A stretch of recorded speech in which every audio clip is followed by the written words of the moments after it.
Las misericordias de Dios se renuevan cada mañana. Su voluntad es buena, agradable y perfecta. Bienvenidos a una nueva emisión de Vidas con Propósito, para volver a vivir. Ganarse a la gente es como pescar en un río con un anzuelo. Se requiere de sabiduría, destreza y mucha paciencia. Muy buenos días, bienvenidos a Vidas con Propósito para volver a vivir. Les saluda Oscar Plata y hoy en Vidas con Propósito continuamos con la serie titulada Transforma tu Mundo.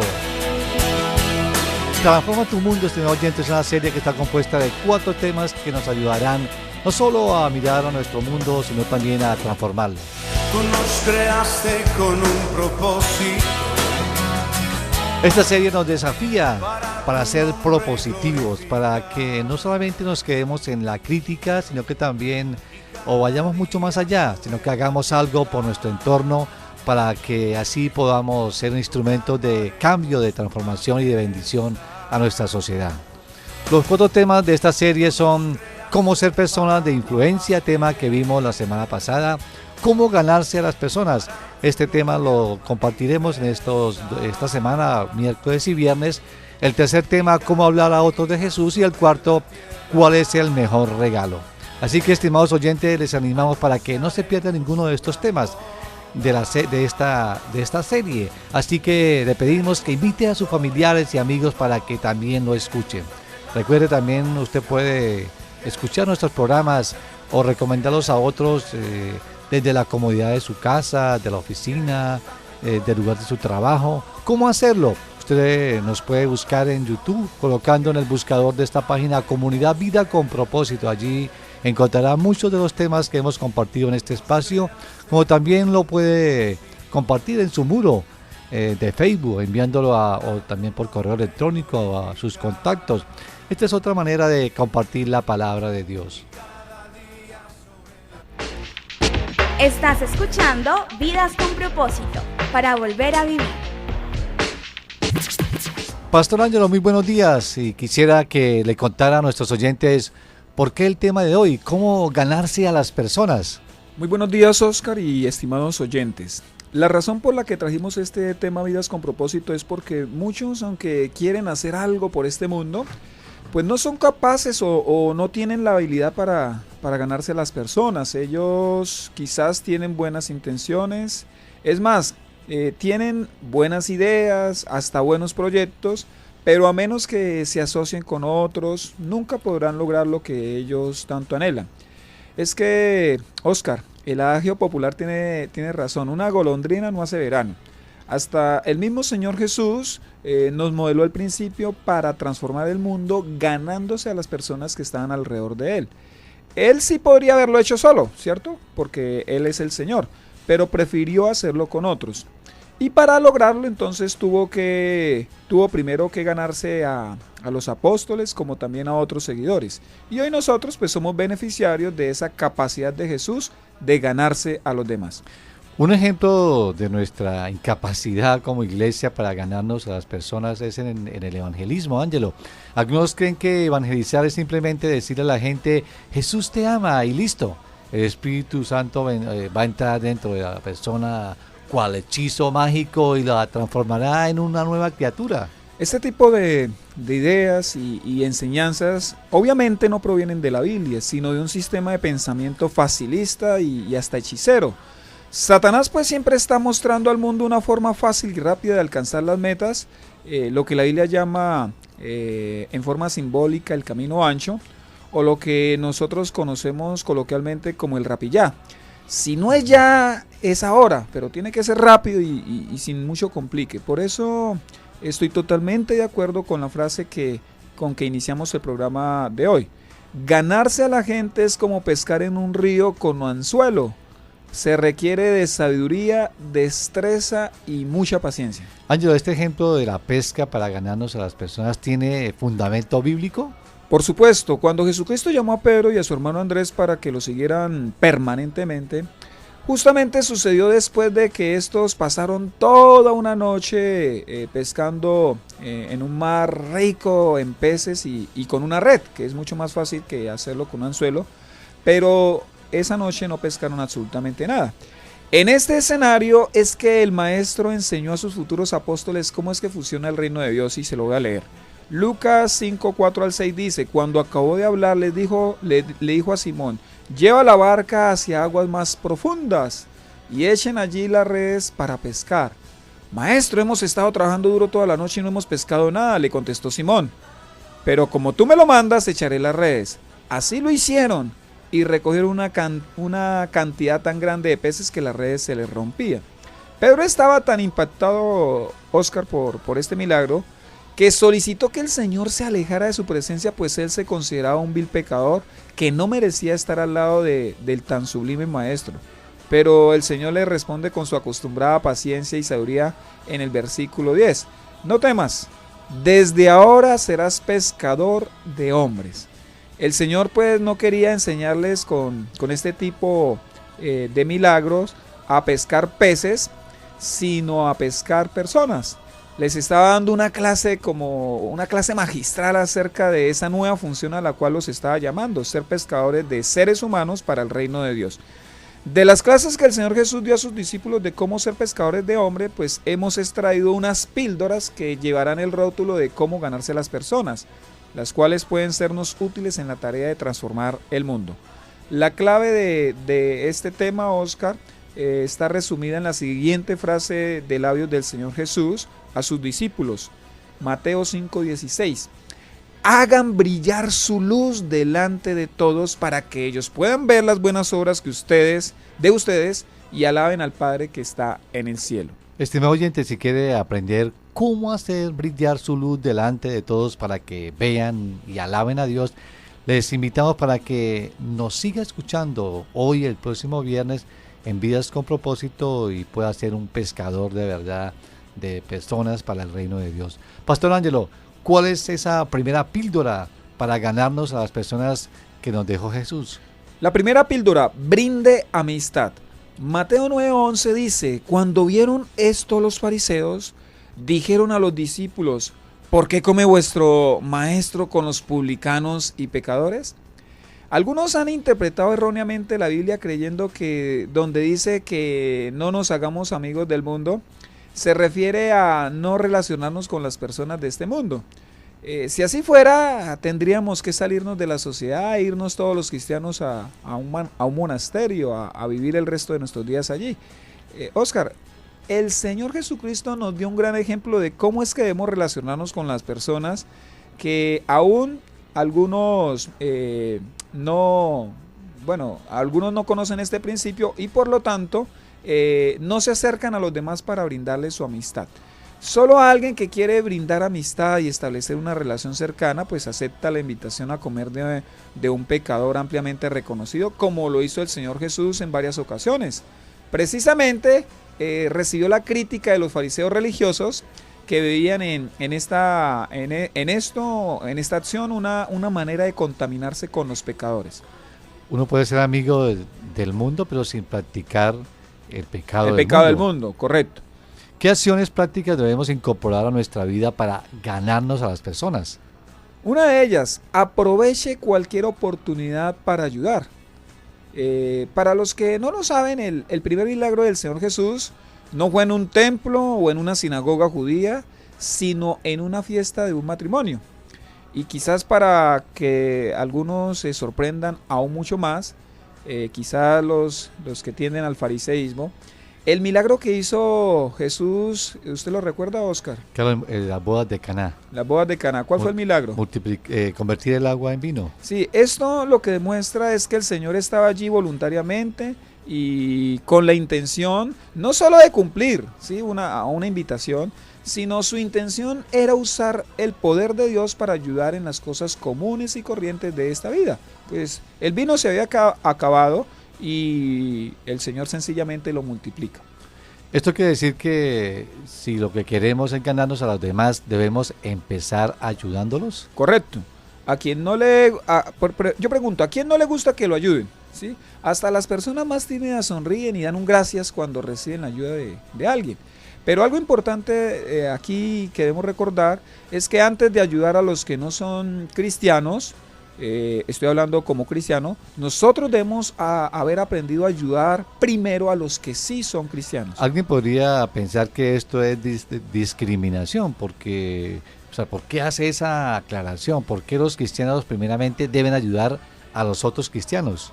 Porque así lo ordena las Escrituras. El apóstol Pablo lo enseñó, está en Gálatas 6:10. Por lo tanto, siempre que tengamos la oportunidad, hagamos bien a todos. ¿A quiénes debemos hacerle el bien? A todos. A todos. Pero sigue diciendo, y en especial a los de la familia de la fe. O sea, hay una prioridad. Permítame, les digo la siguiente verdad. En la iglesia pues también debemos ganarnos a las personas. Muchos necesitan aprender a amar y nuestro ejemplo es la manera de enseñarles. El amor de labios es inefectivo, en cambio el amor por medio de obras es muy pero muy efectivo para que los demás o crezcan en el Señor o se conviertan. ¿De qué maneras podríamos ayudar a los demás? Miremos algunas de las maneras que nosotros podemos brindarle amistad a los demás mediante la ayuda. Sencillamente hagámonos las siguientes preguntas. ¿Necesita alguien de mi ayuda de pronto para cuidar sus hijos? ¿Necesita alguien de mi conocimiento o mi consejo? ¿Necesita alguien de mi compañía en su soledad? ¿Necesita alguien de un abrazo o de un consuelo en medio de una tristeza? ¿Necesita alguien que lo acompañe celebrando sus triunfos o le dé ánimo en medio de sus fracasos? ¿Necesita alguien de mi dinero y quizás yo tengo cómo ayudarle? ¿Necesita alguien de mi apoyo para su trabajo o para su estudio? Estas son formas prácticas, Oscar, de cómo podemos ayudar y la lista podría continuar. Y con una intención buena, sana. Sana, sí, sin tener móviles ocultos ahí en el corazón. Además de ayudar a las personas en sus necesidades, ¿qué más debemos hacer para ganar a otros? Otra cosa que podemos hacer es visite a las personas en su casa. Todos nosotros tenemos necesidades básicas y algunos creen que son solo alimentación, ropa y techo. Hay una necesidad básica que tenemos todos y es la necesidad de compañía de otras personas. Nosotros fuimos creados por Dios con esa necesidad de relacionarnos con los demás. No son los animales pues los que van a llenar este vacío. Cuando Dios hizo a Eva fue precisamente porque en los animales, según dice la Biblia, ni Adán ni Dios vio que fueran la compañía adecuada para el hombre. Nosotros fuimos creados para relacionarnos con los demás y por eso cuando alguien nos visita nos llenamos de alegría. Por esa sencilla razón fue que el Señor no se metió en un monasterio esperando que la gente fuera a buscarlo, como hoy hacen algunos monjes budistas y demás que viven así, enclaustrados, viven encerrados. Eso de visitar es una práctica que debido a las múltiples quehaceres que se ha venido descuidando, actualmente no es tan fácil sacar un tiempo para ir a visitar a nuestros familiares, amigos y conocidos. Aún así creo que de alguna manera podríamos sacar el tiempo. Pero, Pastor Ángelo, ¿y si a la casa de alguien es la cárcel? Bueno, si alguien está privado de la libertad, pues esto de la visita sí que es valorado tremendamente. Con una simple visita a una persona privada de su libertad, usted se lo va a ganar de por vida y después podrá predicarle el evangelio, todo lo que usted quiera, que él gustoso lo va a escuchar por ese gesto de haberlo visitado. ¿Qué debemos hacer o tener en cuenta al hacer una visita? Parece obvio, pero a veces es importante ser sabio cuando uno visita a alguien. Bueno, algunos consejos prácticos para que la visita sea efectiva. Hágalo intencionalmente, es decir, piense a quién va a visitar. Esto es mejor a que le digan a uno, no, es que pasaba por aquí y aproveché entonces para visitarlo, o sea, de carambola. Pues, o sea, no. Debe tener un propósito la visita. Sí, y fue planeada, ¿cierto? Ajá. 2, ore por sus visitados para que Dios cumpla su propósito y le guíe con sabiduría qué decir y qué hacer. O sea, no es hacer tertulia por hacer tertulia, vamos a visitar con un propósito. Planee la visita, o sea, el día, la hora, quizás algo para llevar y algún tema para hablar. Informe de la visita y confirme la disponibilidad del tiempo.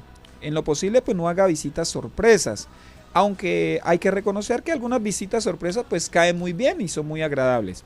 Si hay una necesidad que suplir y si usted se entera, pues qué mejor que aprovechar la visita para suplir esa necesidad. Pero ojo, no hagamos solo las visitas cuando haya una necesidad. y durante la visita evite las discusiones y conflictos. No vamos a discutir, no vamos a pelear, vamos a animar, vamos a motivar. Debe ser para edificar. Para edificación, así es. Escuchas tu programa favorito, Vidas con Propósito.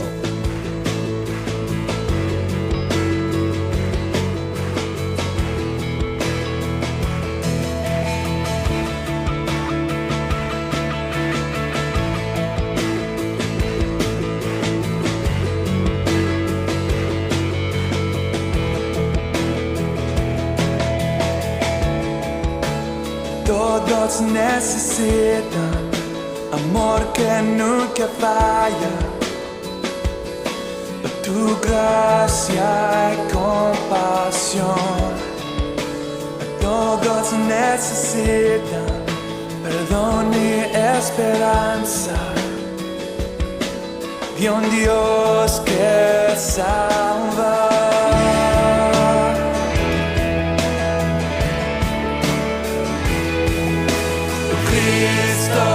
Puede mover montes, solo Dios puede salvar, mi Dios puede salvar, por siempre, autor de salvación.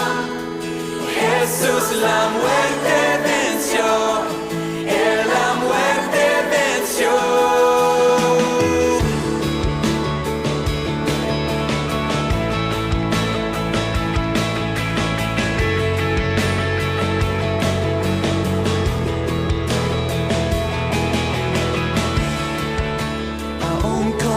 Temores, sé que me aceptas, lléname otra vez, mi vida entera ofrezco para seguir tus pasos. Estamos en el dial 1020 AM de Radio Primavera, hoy en Vidas con Propósito, cómo ganarse a las personas.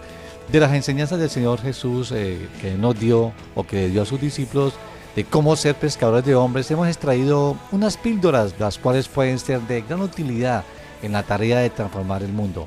Hagamos un breve resumen de lo que hemos visto para ganar a las personas. La primera píldora para ganar a otros es brinde amistad, y las dos acciones prácticas para hacerlo es aproveche cualquier oportunidad para ayudar y visite a las personas en su casa. ¿Cuál es la segunda píldora para ganarnos a las personas, Ángelo?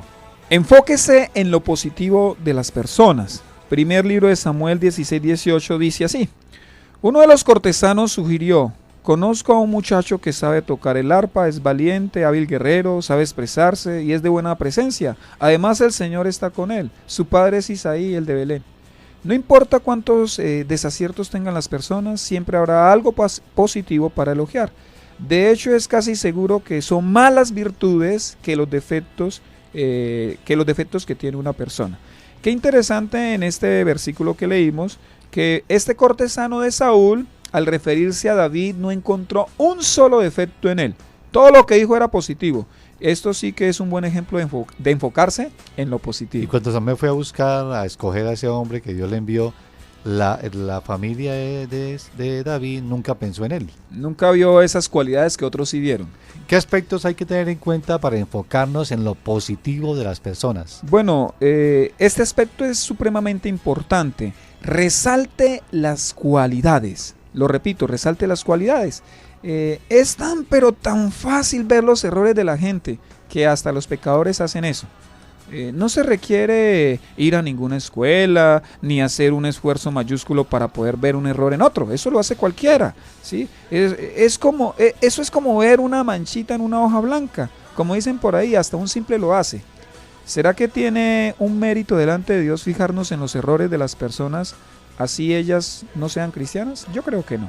¿Se fijaba el Señor Jesús en la falla de las personas, o mejor trataba de encontrar lo positivo que hacía la gente? Bueno, miremos este relato de una mujer y ahí encontraremos la respuesta. Esta mujer derramó un perfume sobre la cabeza del Señor y nos da el ejemplo es un ejemplo certero de esto que estamos hablando. Marcos 14:3 dice, en Betania, mientras estaba él sentado en la mesa en casa de Simón llamado el leproso, llegó una mujer con un frasco de alabastro lleno de perfume muy costoso, hecho de nardo puro, rompió el frasco y derramó el perfume sobre la cabeza de Jesús. Algunos de los presentes comentaban indignados, ¿para qué este desperdicio de perfume? Podría haberse vendido por muchísimo dinero para darlo a los pobres, y la reprendían con severidad. Fíjense, Oscar y estimados oyentes, que es muy fácil ver las fallas, incluso cuando ni siquiera las hay. Estas personas, incluyendo por lo menos a un apóstol, se pusieron a razonar que era un desperdicio derramar un perfume tan costoso en la cabellera del Señor. Máxime si la que lo estaba haciendo era una vil pecadora. ¿Qué cualidad podía tener una mujer que vivía de vender su cuerpo? ¿Cómo reaccionó el Señor Jesús ante las palabras de crítica? Bueno, vamos a mirar la óptica del Señor. Marcos 14:6-8 dice, déjenla en paz, dijo Jesús, ¿por qué la molestan? Ella ha hecho una obra hermosa conmigo, a los pobres siempre los tendrán con ustedes y podrán ayudarlos cuando quieran, pero a mí no me van a tener siempre.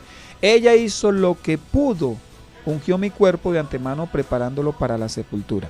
Si el Señor se hubiese concentrado en las cualidades negativas de aquella mujer, seguro hubiese llegado a pensar lo mismo que los demás.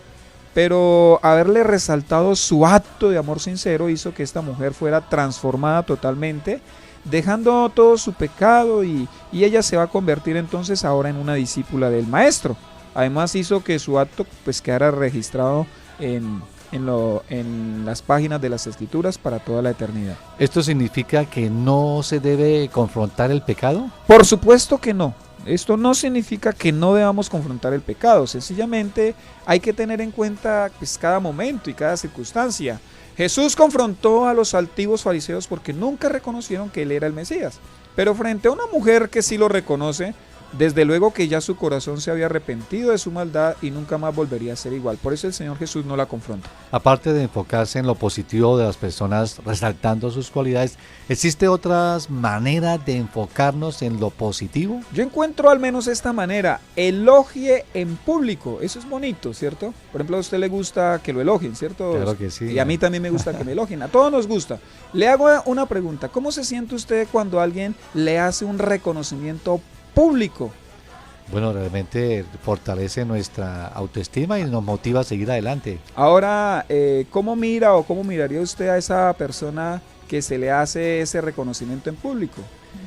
Bueno, realmente uno empieza también a mirarla, ¿no? Estoy absolutamente convencido que nadie que reciba un elogio en público mirará a quien le dio ese elogio con desprecio. ¿Sí? Esto fue lo que le sucedió a Natanael, el apóstol que también lleva por nombre Bernabé, que era oriundo de Caná de Galilea. Él había dicho cosas no tan agradables, pero vea cómo Jesús le responde. Juan 1:47, cuando Jesús vio que Natanael se le acercaba, comentó: aquí tienen a un verdadero israelita en quien no hay falsedad. Lo más maravilloso de este elogio en público que el Señor le hace a Natanael es que lo hace cuando Natanael dudaba del Señor Jesús. Miren cómo había él despreciado al Señor cuando Felipe, que era otro apóstol, le dijo que se habían encontrado con el Mesías y que venía de Nazaret. El versículo 46 dice: ¿de Nazaret?, replicó Natanael, ¿acaso de allí puede salir algo bueno? Ven a ver, le contestó Felipe. El Señor Jesucristo pues no había hecho el primer milagro y ni siquiera había dado su primera enseñanza del Evangelio, pero con este elogio en público que le dio a Natanael, bastó para que su corazón se abriera y quedara unido al Maestro de Galilea y le siguiera para siempre.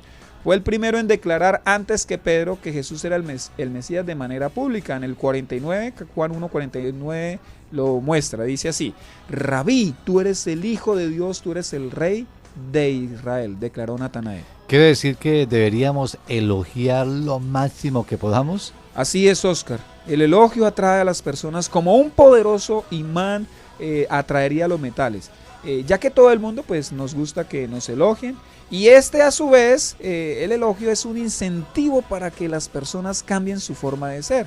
Y permítame agregar, el elogio en público es una manifestación del amor de Dios hacia los hombres, personas que cometieron pecados fuertes.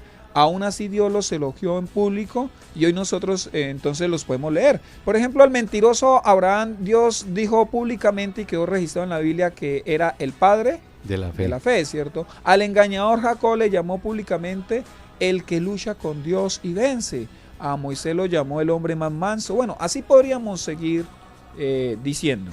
Por ejemplo, en el caso del adúltero David, ¿cómo lo llamó el Señor? Bueno, un hombre conforme al corazón de Dios. Al múltiplo o al multi, hiper, mega, archipolígamo Salomón, ¿cómo lo llamó? El hombre más sabio sobre la tierra, y así quedó consignado en las Sagradas Escrituras. Y al inconstante Simón, ¿cómo lo llamó? Bueno, a su discípulo, que era puros vaivenes, lo llamó la roca. Bueno, ¿qué debemos tener en cuenta al dar elogios? El requisito para dar elogios, ya sea en público o en privado, Oscar y estimados oyentes, es que sean sinceros. O sea, elogiar no es adular, ¿sí? Si no es sincero, caemos en descrédito, y eso es peor que no dar el elogio. Los santandereanos hemos confundido ser sincero con ser carniceros, ¿no?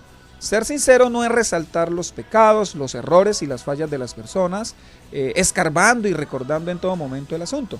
Ser sincero es no tener hipocresía en nuestros actos, y cuando debemos decir nosotros quizás un error o señalar un error, lo hacemos en privado, lo hacemos con respeto y lo hacemos con amor. Estás escuchando Vidas con Propósito, para volver a vivir. Bueno, Pastor Ángelo, ¿por qué nos cuesta tanto ser, digamos, enfocarnos en lo positivo? Somos muy dados a la crítica, ¿se debe a nuestra naturaleza pecaminosa? Efectivamente, esa es la razón. Nuestra naturaleza pecaminosa nos lleva a ser implacables con los errores de los demás, mientras que los nuestros, pues con los nuestros sí somos muy, pero muy suaves. Es una lucha que nosotros tendremos ahí, que debemos pedirle al Señor que a través de su Espíritu Santo nos ayude a controlar. Con mucha facilidad nosotros vamos a notar esos errores que a veces no notamos en nosotros mismos, y eso obviamente va a interferir en las relaciones, hará que nosotros nos separemos de ellos. Bueno, Ángelo, en cuanto a las píldoras que el Señor Jesús nos enseñó, adelantemos, digamos, la tercera píldora que debemos ingerir para tener relaciones saludables y que nos ayuden a ganarnos a las personas. ¿Cuál es la tercera píldora que el Señor Jesús nos dio? No hablen mal de las personas, es la tercera píldora. Todos de alguna manera pues hemos fallado en este aspecto, ya que nuestra naturaleza nos jalonea para que hablemos mal de los demás. Eclesiastés 7, 21 y 22 dice así: no prestes atención a todo lo que se dice, y así no oirás cuando tu siervo hable mal de ti, aunque bien sabes que muchas veces también tú has hablado mal de otros. Tenemos que reconocer que en algunos momentos o en muchos momentos nosotros hemos hablado mal de otros. Hay personas que hablan mal de otros porque hay ciertas situaciones que parecen involucrarlos. ¿Qué se debe hacer al respecto? Cuando alguna situación involucre a una persona y estemos tentados a hablar mal de otro, entonces el consejo es este: otorgue el beneficio de la duda. En un gran porcentaje de casos, el mal que hablamos de las personas es injusto, pues casi siempre partimos del hecho de que las personas tuvieron la intención de hacer daño. Y muy pocas veces nosotros analizamos, cuando alguien peca o comete un error, si la persona realmente tuvo la intención o el dolo de hacer daño. Les hago esta pregunta: cuando ustedes han fallado o han cometido un pecado, cualquiera que sea, ¿cómo les hubiese gustado que les trataran? ¿Con el máximo rigor de la ley o con consideración y misericordia? Yo creo que todos queremos la misericordia. En una ocasión, una niña se fue a sentar en una silla mecedora y su hermano menor le hizo una pilatuna, le corrió la silla pues por detrás y obviamente pues cayó al suelo, ella pegó un grito y llega el papá, que sin pensarlo dos veces golpea con un rejo de cuero al niño, ¿no? Qué lindo que el papá, antes de castigar al niño, hubiese pensado que la intención de él era sencillamente pues reírse, burlarse. No, él no creyó o no midió la magnitud de lo que podía pasar. Pastor Ángelo, este tema está muy interesante y vamos entonces a continuar el viernes con la segunda parte, así que, apreciado oyente, les animamos para que este viernes escuchen la segunda parte de cómo ganarse a las personas. Recuerda que usted también puede escuchar estos programas en nuestro canal en YouTube buscando Comunidad Vida con Propósito. Allí encontrará estos programas y muchos otros que hemos tratado aquí en este espacio. Gracias por escucharnos, les deseamos que pasen un día muy feliz.